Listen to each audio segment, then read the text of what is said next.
Julian, welcome. It's been reported that WikiLeaks has released more classified documents than the rest of the world's media combined. Can that possibly be true? Yeah, can it possibly be true? It's a worry, isn't it? That the rest of the world's media is doing such a bad job that a little group of activists is able to release more of that type of information than the rest of the world press combined. Picking up the wounded. Returning information, engage. Light them all up. Come on, fire. Good evening. They're the secret files from the Iraq The war. internetplattform WikiLeaks Det är webbplatsen WikiLeaks som publicerat omkring 400 000 sidor hemligstämplade amerikanska. WikiLeaks have made public the most extensive classified military and diplomatic material ever. What they've released is challenging and provoking governments with skeletons in their cupboards all over the world. We should condemn the disclosure of any classified information by individuals and organizations. The people who are in power will not give that power away freely. That is just unfortunately a fact of nature. The Defense Department demands that WikiLeaks return immediately all versions of documents obtained directly or indirectly from the Department of Defense databases or records. It's only now that the true story behind the development of this closed organization is coming to light. But while the world's discussing whether Assange is a rapist or a saint, WikiLeaks continue to pursue their own political agenda. Every release we do of material has a second message, and that is we set examples. If you engage in immoral, in unjust behavior, it will be found out, it will be revealed, and you will suffer the consequences. What we have here is a new breed of rebel, IT guerrillas without a national base. Student digs, coffee bars and server rooms, these are their command and control centers spread all over the world, and the battle's already started. As a general in charge of 120 Defense Intelligence Agency personnel targeting this institution and its products.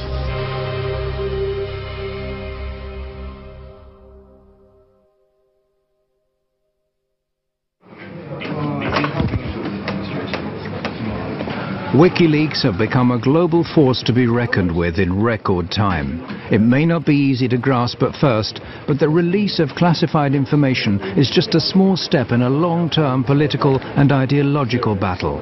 And that leaking classified information is a weapon and not a means unto itself. The public has a right to know materials, and the historical record has a right to have materials of diplomatic, political, ethical, historical significance. And if something is interfering with that process, we will undo it. He's been called the Scarlet Pimpernel of the computer age. If one were to judge him on his looks alone, you could call him a chameleon, given the frequency of his change of hairstyles during the 6 months we've been following WikiLeaks. But if you look under the surface, you'll soon discover that Julian Assange has been revolting against the powers that be for a long time. As a teenager in Australia, he called himself Mendax and got a name for himself as a highly skilled hacker. By the age of 21, he found himself in court pleading guilty to some 20 different charges of hacking. Yeah, I mean, we had a back door in the US Military Security Coordination Center. This is the peak security for controlling the security of MILNET, the US military internet. We had total control over this for 2 years. The US space agency NASA is one of the victims of the Melbourne computer hacking syndicate. American investigators, including the FBI, contacted Australian authorities with their suspicions. The court was told the men even tampered with the police investigation into hacking at the ANU. The judge, seeing Assange as just an inquisitive young man, fined him a symbolic sum and released him. However, the trial added further fuel to Assange's feelings about the importance of unrestricted information. Together with some friends, he sets up one of Australia's first internet suppliers and gives people with politically sensitive viewpoints a platform from which to publish their opinions. But when one of his customers publishes secret Scientology manuals, this prompts aggressive efforts to censor him. Helen Coburn, one of the lawyers for Scientology in California, sent many letters trying to attack us, and they ended up hiring a private investigator to try and track me down, who did manage to get hold of my silent telephone line and call me up, and just as a sort of threatening maneuver, I ended up tracking down how they did that. Those efforts to censor the site strengthen his conviction that something has to be done against those withholding important information from the public at large. What the problem was, there needed to be more actions that created positive reform effect.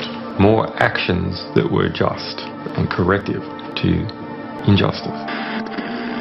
Assange sees disclosures as a preventative instrument. It warns those involved in morally questionable or criminal acts that they'll be found out and will have to face consequences. I understood the significance of disclosures for quite some time. I mean, I registered leaks.org in 1999. In 2006, Assange and a group of like-minded people start building up a special internet service, Wikileaks.org, exclusively for people wishing to blow the whistle on abuse of power. His fellow conspirators comprised of hackers and mathematicians. They're located around the world and communicate via a restricted mailing list.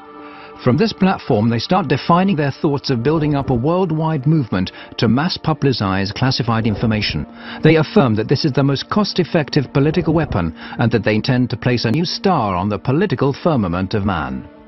Any reform that is large-scale must be based upon information, because what else can spread other than viruses? Only information can spread and achieve large-scale reform.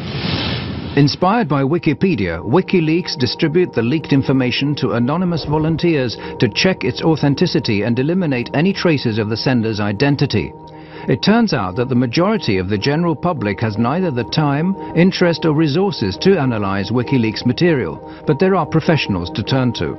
In 2006, we hoped that the general public would write analysis articles collaboratively. And not at all true. WikiLeaks come to the conclusion that media are the only channels that have the resources and motivation required to create a real impact. In 2007, WikiLeaks, in association with the British daily newspaper The Guardian, published evidence of former President Daniel Arap Moi having embezzled massive sums from Kenyan state funds. Shortly after that, they release a report about the Kenyan police's use of death patrols. This disclosure causes a great stir, but as an organization, WikiLeaks continue to remain unknown to the general public. However, the word spreads among activists far and wide on the net, eventually reaching the German Chaos Computer Club, the biggest and oldest club for hackers in the world. Well, I heard about it in late 2007 from a couple of friends. I started reading a bit more, but I started to understand the value of such a project to society. The politically engaged Chaos Computer Club has been fighting a long-term battle for free access to information. One of its members, Daniel Domscheit-Berg, is quick to recognize the common ground between his view of society and that of WikiLeaks. He quits his job as a computer consultant so as to devote all of his time to the new organization. The question is the attitude. What attitude do you have to society? Do you look at what there is and you accept that as God-given? Or do you see society as something where you identify a problem and then you find a creative solution for that problem? So it is a matter of, are you a spectator or are you actively participating in society? The Computer Club has put the skills of some of the sharpest hacking talents in the world at WikiLeaks' disposal. What's needed now is a physical haven. Hackers linked to the Swedish file-sharing site Pirate Bay have what they need: considerable technical skills in a place where freedom of speech is unusually free. A lot of the countries in today's world do not have really strong laws for the media anymore. But a few countries, like for instance Belgium, also the United States with the First Amendment, and especially, for example, Sweden, have very strong laws protecting the media and the work of investigative or general journalists. So from our perspective, this is something, if there are any Swedes here, you have to make sure that your country is really one of the strongholds of freedom of information. Sweden has a enviable, although far from perfect, record in protecting publications. It has a practical record within the past few years of protecting internet publications against censorship. And it's precisely Sweden's unique freedom of speech law that prompts WikiLeaks to locate their main site in this unpretentious basement in one of Stockholm's inner suburbs. Det började med en tunneltjänst, att de skulle tunnla trafik här igenom för att kunna kringgå vissa IP-bandningar och sånt som har skett i andra länder där som inte gillar WikiLeaks. Men senare så valde de att ställa även en maskin här där de publicerar materialet ifrån. PRQ offer their customers total secrecy. Their systems prevent anyone from eavesdropping either WikiLeaks chat pages or finding out who sent what to who. Vi erbjuder dels anonymitetstjänster, så kallade VPN-tunnlar, där en klient från utsidan ansluter till våra maskiner som sedan laddar ner den informationen de vill ha. Så om någon försöker spåra dem ifrån slutstationen så att säga, där informationen kommer ifrån, så kommer de bara komma till våra maskiner. Och härifrån så lämnar inte vi ut några uppgifter om vem som hade det IP-numret vid det här tillfället. PRQ have a track record of being the hardest ISP you can find in the world. There's just no one else that bothers less about lawyers harassing them about content they are hosting. And it's just the attitude that, let's say, works very well with what WikiLeaks was set out to do. Här är våran serverhall. One reason why WikiLeaks need PRQ is that their operations are protected by Sweden's strict freedom of expression laws. Laws which PRQ exploit to the full.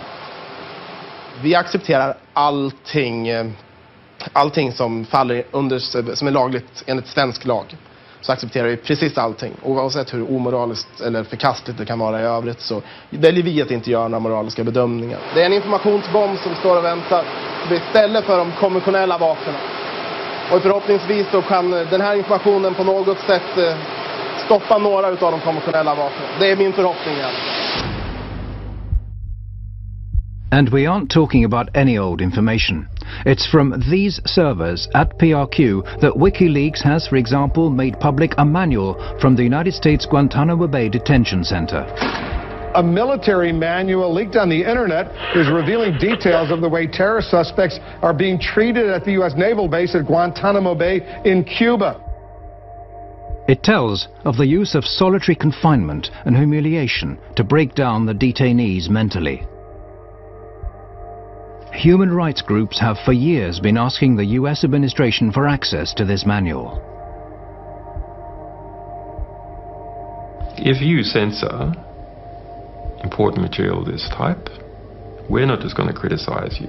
We're going to take the material that you tried to censor and we're going to spray it all over the world. And we're going to stick it in our archives in a way that's never going to disappear. And encourage everyone to get copies of it. WikiLeaks' battle against censorship knows no geographical frontiers. The next step is to publish an internal report commissioned by the multinational trading company Trafigura, who are alleged to have dumped toxic waste in the Ivory Coast that caused tens of thousands of people to seek medical care.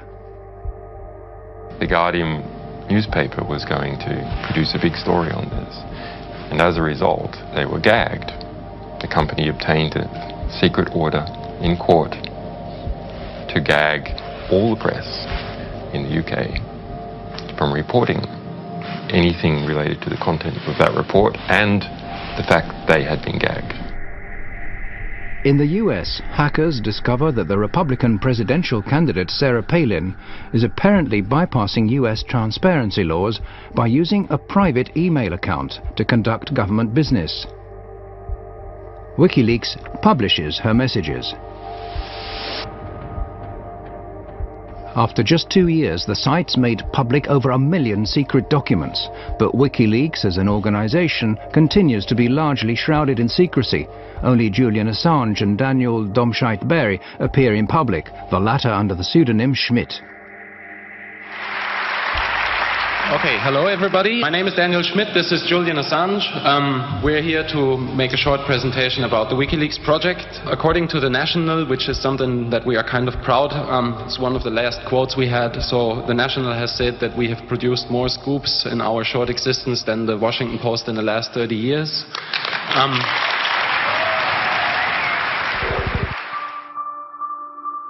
their publication activities soon lead to counterattacks. When WikiLeaks release lists of censored websites, internet service providers in a number of countries, including Thailand, China and Iran, shut them down. The more sensitive the material they publish, the more often WikiLeaks become the object of lawsuits and threats. WikiLeaks now attracts the attention of the US intelligence, who, in a classified report, claim that the site is a threat to national security and suggest ways of shutting it down. Priority is put on finding the individuals leaking the information. The US intelligence, however, only managed to keep the report secret a short while before it's leaked to WikiLeaks. It now becomes obvious that WikiLeaks need to find more and safer havens from which they can publish their information. A sequence of events now starts on an island in the middle of the North Atlantic, which, while it leads to more censorship efforts, will also create new opportunities for WikiLeaks.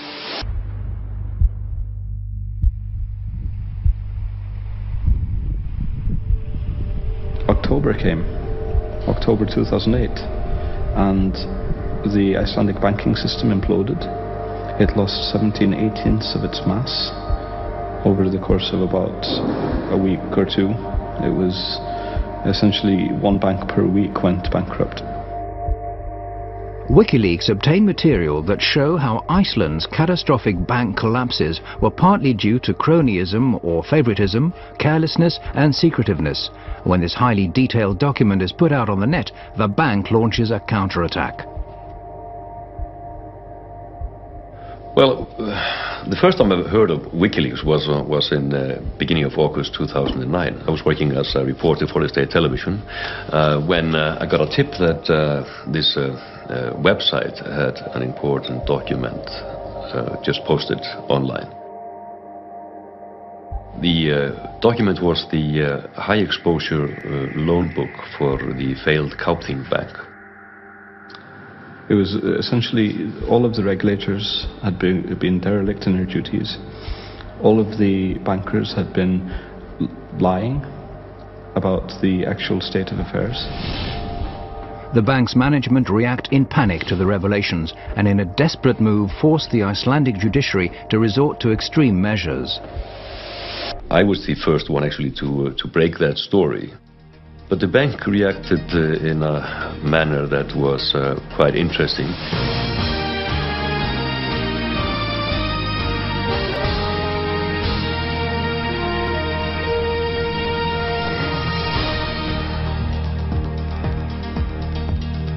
Gott kvöld, nú hefjast fréttir laugardaginn 1. ágúst, samt ekki allar þær fréttir sem ætlum að segja ykkur. They got a gag order on the state television, actually the first and only one in the history of the Icelandic state television news department. Allir geta nálgast þau á vefsíðunni wikileaks.org, wikileaks.org. The leak lays bare the disastrous effects of the cronyism inherent in Iceland. We had failed as a country because we had not been sharing the information that we needed. We were in the middle of an information famine. That sort of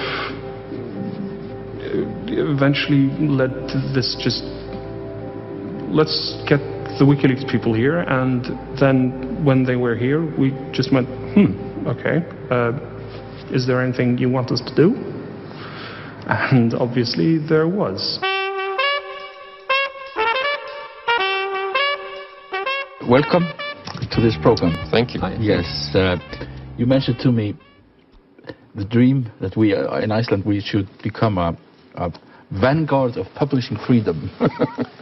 Absolutely. So we see. And they were presenting this idea, which they called Switzerland of Bytes, which was basically to take the tax haven model and transform it into the transparency haven model. Why doesn't Iceland become the center for publishing in the world? Because it's going to be global. Julian and I, we were just throwing that idea out, just declaring on national television that we thought this would be the next business model for Iceland. So that felt pretty weird. Then realizing the next day that everyone wanted to talk about it.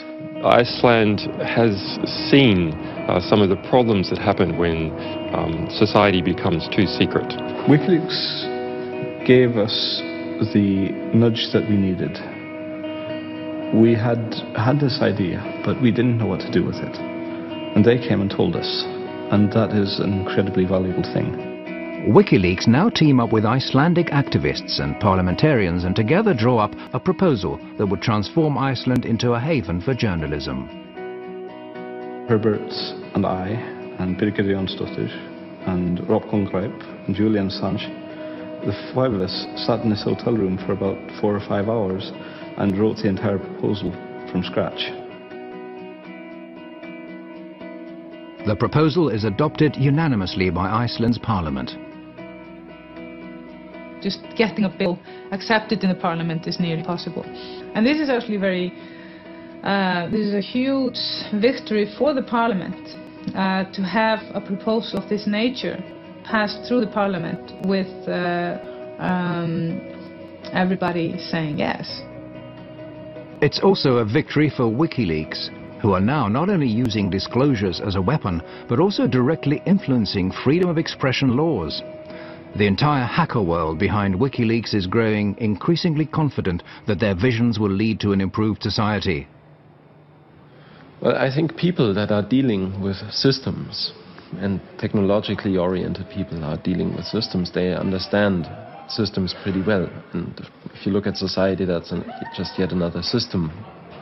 The people involved with WikiLeaks are exactly the same as me and the other people who are fighting this fight, in that they are information activists first and foremost.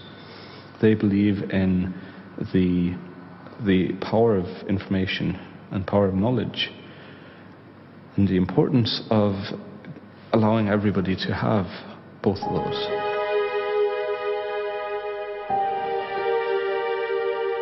Perhaps it's similar convictions that prompt a young former American hacker to make one of the most crucial decisions of his life.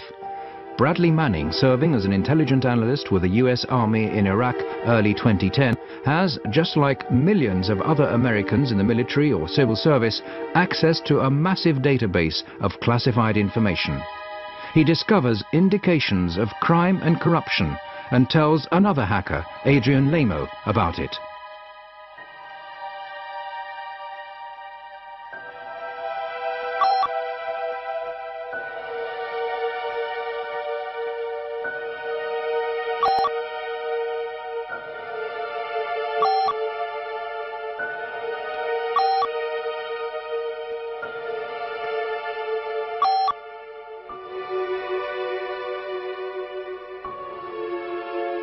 Manning writes that he sent hundreds of thousands of military and diplomatic reports to WikiLeaks, the biggest leak ever.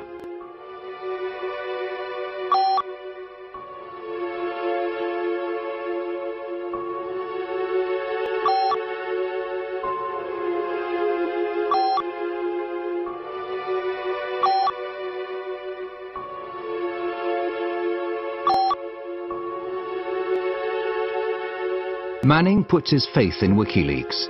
However, Lamo reports their chat to the military. Manning now risks a 52-year jail sentence. Many of the facts are still unclear. One thing is certain. At this point in time, WikiLeaks received documents with the same material that Manning is charged of having leaked. We make a commitment to our sources that we will represent their material to the public to the best of our ability and achieve maximum political impact for the risks that they take. WikiLeaks are in possession of explosive material, too big in fact for them to handle alone. Assange decides to stake all of his resources in one move. We were sitting at a cafe in Reykjavik and he basically just flipped over his laptop and told me, well, you gotta see something very interesting. I was quite shocked. This was something that I recognized instantly as extremely important and strong material. This is what the crew of an American attack helicopter see while out on patrol in Baghdad. See all those people standing down there? there's a group of men on the street below. Two of them work for the international news agency Reuters. The driver, Said Shma, and the cameraman, Namir Noor Eldin. What annoys me the most is when people abuse their power and harm innocents, and they didn't actually need to do it. Hotel 26, this is Crazy Horse 18, have individuals with weapons. Ford radio. Request permission to engage. Roger that. We have no personnel east of our position. For me, personally, somebody that had spent so much effort into try to stop this war, that at least if this would be shown to people, that it might give people enough motivation to try to stop the next one. All right, we'll be engaging. Roger, go ahead. I can't get them now because they're behind that building. What shocked me with the video was how the high resolution, the quality of it, the excessive use of force to shoot people with hollow 30mm bullets that are designed to penetrate armored vehicles and tanks, basically shot to pieces. Let me know when you gather. We'll shoot. Light them all up. Come on, fire. Yeah, Roger. Keep shooting. Keep shooting.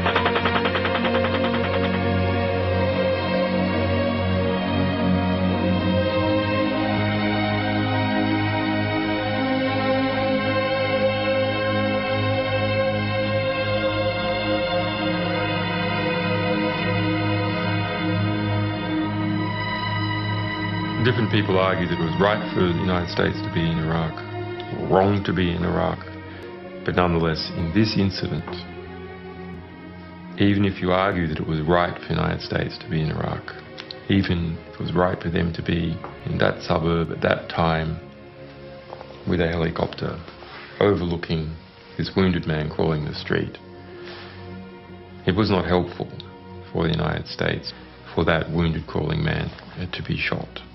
Yeah, we got one guy crawling around down there, but yeah, we definitely got some. We're shooting some more. The Reuters employee, Said Shma, has been seriously wounded. He's getting up. If he has a weapon in his hand? No, I haven't seen one yet. It is very important to offer a voice to the voiceless. Nobody really believes the people on the ground when they're trying to tell what the war crimes are occurring, and that happened to the people there. So I offered to help with this in any which way possible. Bushmaster, Crazy Horse, we have individuals going to the scene, looks like possibly picking up bodies and weapons. Let me engage. Hey, we need to stop that. We down there. We need to stop that. Do you see my location? To engage. Picking up the wounded. Yeah, we're trying to get permission to engage. Come on, let us shoot. A father driving his children to school catches sight of the injured man and stops to help him.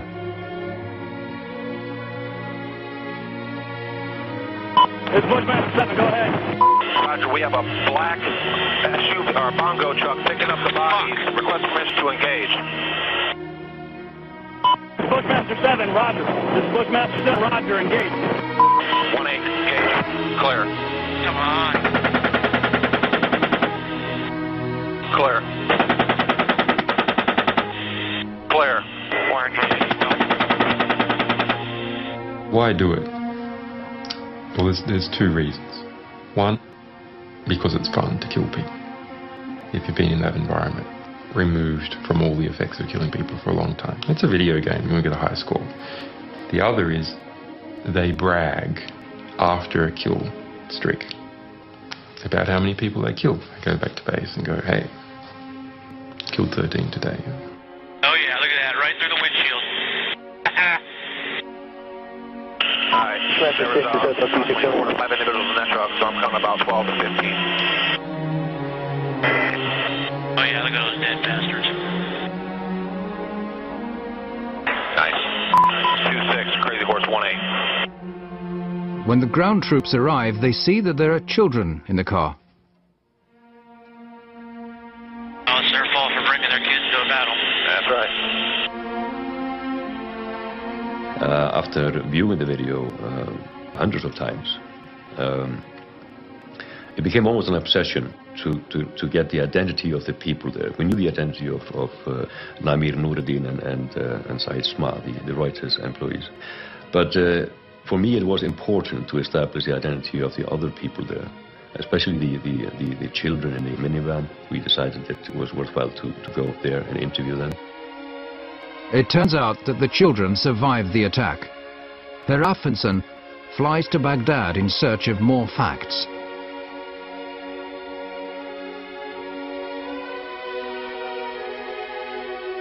Gerist hér á þessu horni í Al-Amin-hverfinu í austurhluta Baghdad 12. júlí 2007. He traces the whereabouts of the children and shows the helicopter film to the victim's family. يعني يشيل أطفال بالسيارة يعني مسلح هذا ويشيل عائلة يعني ينزل يشوفه يفتح الباب غير كاميرات عنده الطيار هاي غير يشوف يعني مشاعره.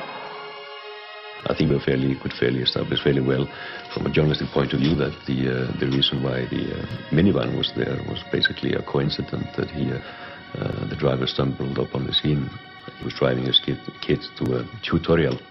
يعني زوجي ما سوى شيء غلط، نقض جريح لأنه هو يساعده بس كانوا أطفاله بالسيارة. يعني شنو مشاعره؟ شو أقول؟ شنو ذنبه من ضربوه وجهاله وياه بالسيارة؟ يعني ما لهم كل ذنب. On the 5th of April 2010, WikiLeaks publishes the collateral murder film. The impact is no less than extraordinary. Disturbing footage apparently showing civilians being killed by the US military in Iraq. It was leaked from within the defense community to a website. Ja, det var på sajten WikiLeaks som den här kontroversiella videon lades ut. WikiLeaks har kallats en maktfaktor i det nya medielandskapet. Och vissa menar att det här är... By putting all their resources into the helicopter video, WikiLeaks have managed to attract the attention of some of the biggest players in the news business. This is precisely what Assange needs to help him handle the rest of the leaked US material. I had been looking at this release and studying it and understanding how to come up with a way to deal with such a tremendously large volume of material that would actually not simply drown any one organization.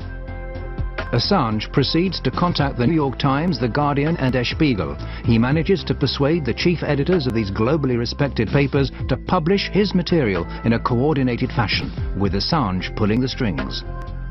What is new is us enforcing cooperation between competitive organizations that would otherwise be rivals to do the best by the story, as opposed to simply just doing the best by their own organization. In late July 2010, the Afghanistan reports are published at the same time and day. En av militärhistoriens största informationsläckor väcker starka reaktioner.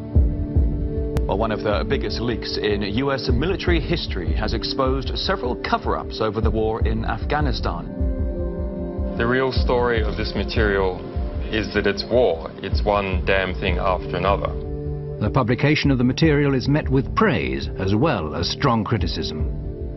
The Defense Department demands that WikiLeaks return immediately to the U.S. government all versions of documents obtained directly or indirectly from the Department of Defense databases or records. For the first time, WikiLeaks are now facing criticism that they find hard to respond to. The material includes the names of civilian Afghanis, putting them at risk of being targeted by the Taliban. The battlefield consequences of the release of these documents are potentially severe and dangerous. Mr. Assange can say whatever he likes about the greater good he thinks he and his source are doing, but the truth is they might already have on their hands the blood of some young soldier or that of an Afghan family. Releasing classified material can be very risky, but Assange says that the end justifies the means. We would have had to have released all this material without separating out any of it, or released none. The value, the extraordinary value of this historic record to the progress of that war and its potential to save lives outweighs the danger to innocence.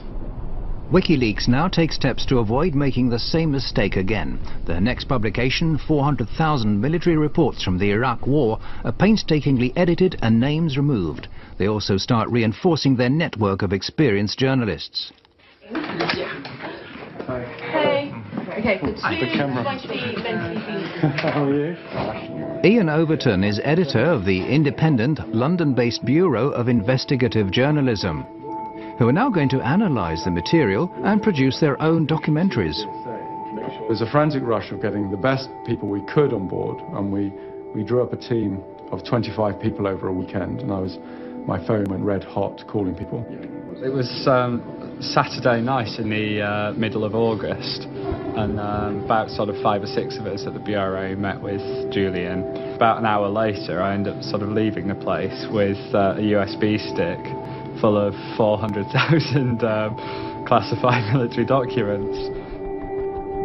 The material is essentially an encyclopedia of this war, with reports issued day by day, hour by hour, corpse by corpse. Absolutely unfiltered. These are the reports written by people on the ground straight afterwards. It's kind of the day-to-day war through their eyes, and that's new. We haven't been able to do that before, ever, really. The material tells of tens of thousands of civilian casualties, figures that the US have withheld to date, and the widespread practice of torture that the US said they'd put a stop to is still being practiced by their Iraqi allies.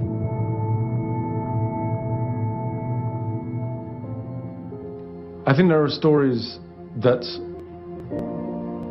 cause you, to be filled with grief.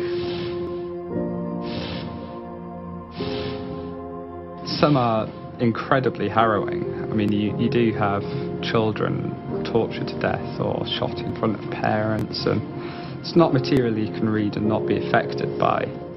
When I was reading the reports, you read a young American soldier writing in a very, very bureaucratic, anodyne, sterile way about a father who's driving his children back home, and he's going too fast, and they open fire at the car, and the father, fearing that his children will be hit, calls all his children to lie on the floor. All of the children are killed, 3 children. And the way it's written up is, it's called an escalation of force.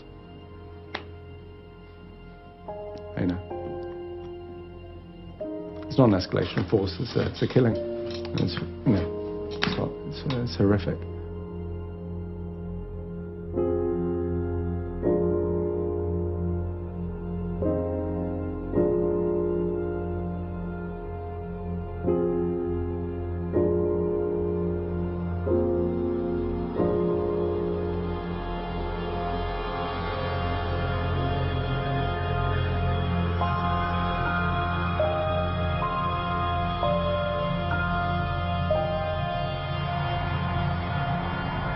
This is anything truly new in war. War is hell. Awful things happen. And what these logs tell us is that war is hell. They don't hide from the truth. They're not spun by a military spin doctor talking in an air-conditioned conference room in the green zone. This is visceral, unequivocal death written in raw detail. 109,000 lives lost over the course of these reports. We're all doing what we can in something so huge that people can and hopefully will study this data for years. This is worth telling, this is worth getting out there. The lack of respect for human life runs like a common thread through the material. These images are of a helicopter crew who have just received orders to bomb a building where 3 enemy soldiers are thought to be hiding. If you'd like Crazy Horse 1A, you could put up missile on that building. A passerby suddenly turns up. But the crew don't wait.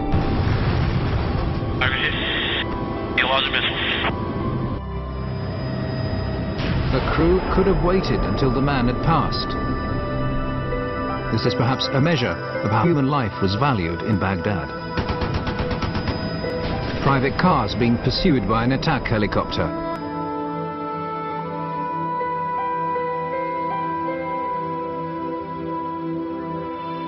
The driver gets out of the car and holds his arms up in a gesture of surrender.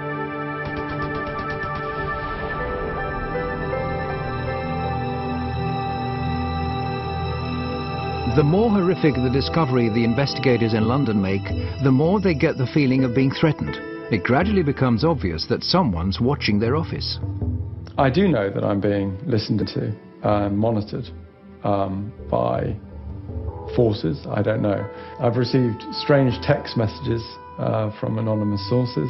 I've received death threats, and they're not very nice, clearly. And particularly the one that talked about my children. I just think that was a bit unnecessary. There's op-eds in the Washington Post saying that our personnel should be kidnapped from Europe. Our sources, one alleged source, executed.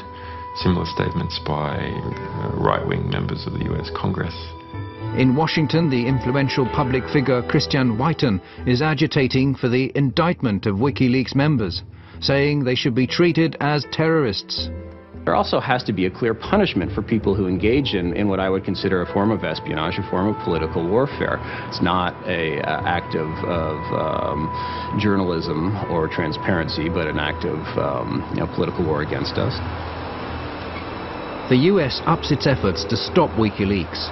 The payment service providers, money brokers, closed down WikiLeaks' account. American hackers suspected of having links to WikiLeaks are detained, questioned, and have their computers confiscated. At the end of the day, things involving the web, I think you find, are less mysterious and new than may meet the eye at first. If you just go beyond, I'd say, the surface, you'll find telecommunications companies that are hosting the servers or hosting the companies that in turn host this information and have made this possible. You'll find banks that provide banking services to these people. You'll find landlords who provide rent to the individuals involved. So to that extent, I'm pretty sure you can peel back the onion and find exactly what this organization is, where it conducts its activities, and which jurisdiction it's subject to most directly. However, the stronger the attacks, the greater the support WikiLeaks receive. Julian Assange has been without a fixed address for several years, but wherever he lands, activists are on hand to offer him a place to sleep and their services free of charge. People love the idea of an out-of-control investigative journalist who's trying to take on governments. The story of some quasi-romantic, fleet-of-foot, Scarlet Pimpernel character in the form of Julian Assange darting in the cyber shadows. It's very appealing. I am very pleased to be amongst so many people I can respect. I don't think I have ever been... Assange is an ideal media figure. He's been portrayed as the Lone Ranger of the information age. Who to? Arnie, you are the only one which is sounding like a pure angel. Me? Yes. A pure angel? It's just the hair. Praise and prizes have been poured over WikiLeaks. Time magazine has included Assange on a shortlist for the world's most influential man. You should remember Solzhenitsyn's words that in the right moment, one word of truth outweighs the world. But all is not quiet on the WikiLeaks front. Assange is aware that the Iraqi material that's shortly to be released will generate even more anger. In August, he travels to Sweden. He applies for a residence permit to obtain the protection of the world's most extensive freedom of the press law. Kväll, efter dagar av spekulationer så kan rapport nu avslöja att Piratpartiet tar över ansvaret för säkerhet och drift av sajten WikiLeaks dataservrar. Does this mean that WikiLeaks is becoming even more Swedish? I hope so. To start with, everything goes well. Julian Assange is welcomed with open arms. He's invited to major political and trade union venues. And there are calls that he should be awarded the Nobel Peace Prize. Julian Assange gör en blixtvisit i Stockholm och när svenska medier får höra om besöket börjar telefonerna gå varma. Ingen vill missa mannen bakom sidan som gjort fler avslöjanden under sin 3-åriga livstid än vad många nyhetsredaktioner tillsammans lyckats med under årtionden. A couple of days later, the picture changes dramatically.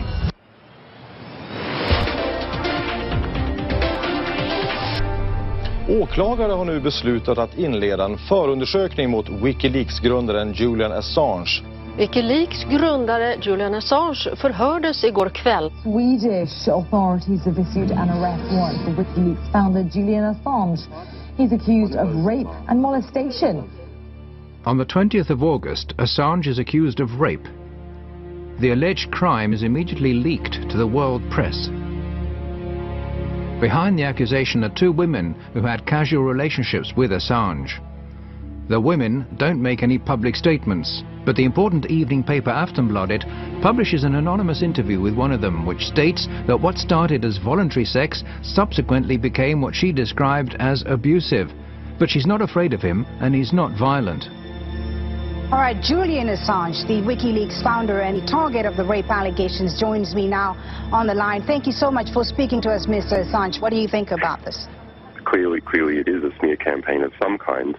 Well, I came to Sweden as a refugee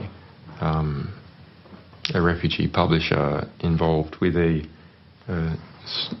extraordinary publishing fight with the Pentagon, where our people were being detained with an attempt to prosecute me for espionage.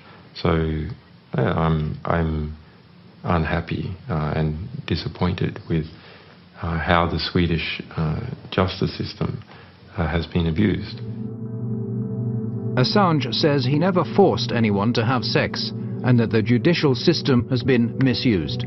He implies that he's a victim of personal revenge and US pressure. That troubled a lot of us that had worked with the organization, the way this case was mixed with WikiLeaks. The way, of course, there must have been a party at the American embassy in Sweden when they read these news. It's like, yes, we don't have to do anything except just to pass this on. But whatever the truth is, a shadow has now been cast not only on his but also WikiLeaks' name. The rape allegations lead to a storm of protests from WikiLeaks. WikiLeaks has become the sensation because the 2 last big scoops, and the only scoops that have been actually played into the hands of the mainstream media, are sort of WikiLeaks versus the US or Julian Assange versus the Pentagon. This is not what WikiLeaks is about. It is a site that focuses on all sorts of leaks from all over the world. It has weakened the organization. That is my perception. Too much focused on one person, and one person is always much bigger than an organization. The difference of opinion began when Assange decided to put all of WikiLeaks' resources into the giant American disclosures. And it's now grown into a serious source of discontent regarding how the organization should be run. I think the wisest thing to do would have been to do this slowly, step by step, to grow the project. That did not happen. What happened was to pick out the biggest releases, to release these, to put all effort, all resources, everything we had into producing these releases. Other voices join in the criticism, some through anonymous media interviews, and now it's Assange's turn to look for leaks. This is an extract from a chat between Domscheit-Berg and Assange.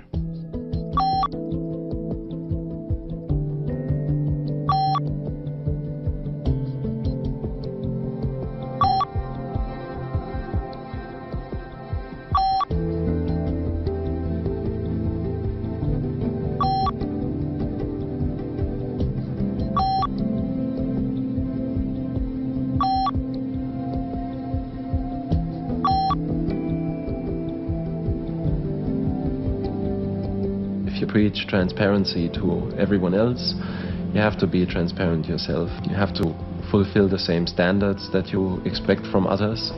And I think that's where we've not been heading into the same direction philosophically anymore. The argument ends with Daniel and several others quitting WikiLeaks.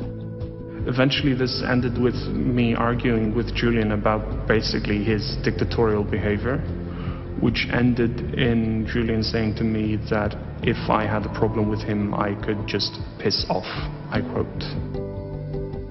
Those who quit the organization build up their own site on the quiet, OpenLeaks, to be run without an authoritarian editor and serve purely as an online distribution service, helping people deliver material anonymously to the media.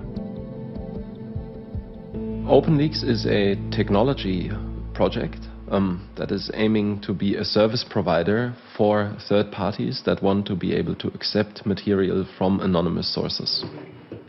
Well, I'm inclined not to talk too much about the few people that have decided that their interests are not with the WikiLeaks anymore. But what I hear is that some of the people are, contemplating to open up their own website with the same ideal as WikiLeaks, and I think that's an excellent idea, and I wish them well. I think it's the more the better. WikiLeaks continues to pursue its set strategy, which leads to massive media reaction when the next part of the material is published. I can't think of any case where a satellite news channel, the BBC Radio World Service, terrestrial channels and broadcasters and the internet are all going to go at the same time on a story. This disclosure is about the truth. They're the secret files from the Iraq war. Internetplattform WikiLeaks. Det är webbplatsen WikiLeaks som publicerat omkring 400 000 sidor hemligstämplade amerikanska dokument. So let me just say, with regards to the allegations of not intervening when coming across detainee abuse, not true. The Iraq leak hits the headlines around the world. Thanks to Assange's strategy, the leak has a huge impact and greatly boosts WikiLeaks' resources. Now 40 volunteers are brought in to work more or less full-time for the organization, with another 800 people available for specific tasks. WikiLeaks are well into planning the release of future disclosures. But first, there's still the final part of the US material to be released. For this latest release, we have chosen a different methodology. We have tried to pull it out over time, rather than having it all go out in one hit. This time, however, the new material contains disclosures, the consequences of which are far harder to assess than previous releases. Nu är de ute, de första av tusentals handlingar med hemlig amerikansk diplomatpost. The United States strongly condemns the illegal disclosure of classified information. In a storm of criticism, WikiLeaks are accused of threatening world peace. Are they and their media partners sufficiently competent to gauge the consequences of releasing hundreds of thousands of diplomatic dispatches, covering everything from nuclear reactors in Iran to Saudi Arabian domestic policy? Or is it again a matter of the end, justifying the means? For Kristinn Hrafnsson, things are much simpler than that. I think Mr. Assange is actually waging political warfare too. He's not using weapons, but he's not using purely soft things either, like words. He's using information, wielding information against us, if you will. That to me is what political warfare is. By and large, WikiLeaks is a force for good. I think you can't just be absolute on this. WikiLeaks is very, very powerful, and I think one has to be cautious of anything that's very, very powerful now.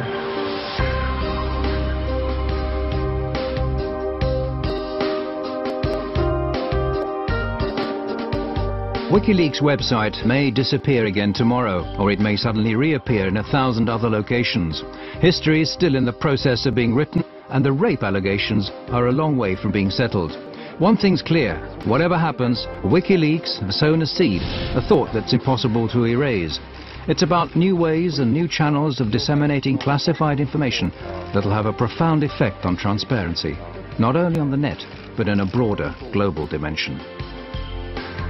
Well, what I really learned in the last 3 years is that a difference can be made bottom up and not only top down. Information does not respect borders. States are going to have to rethink how they approach information.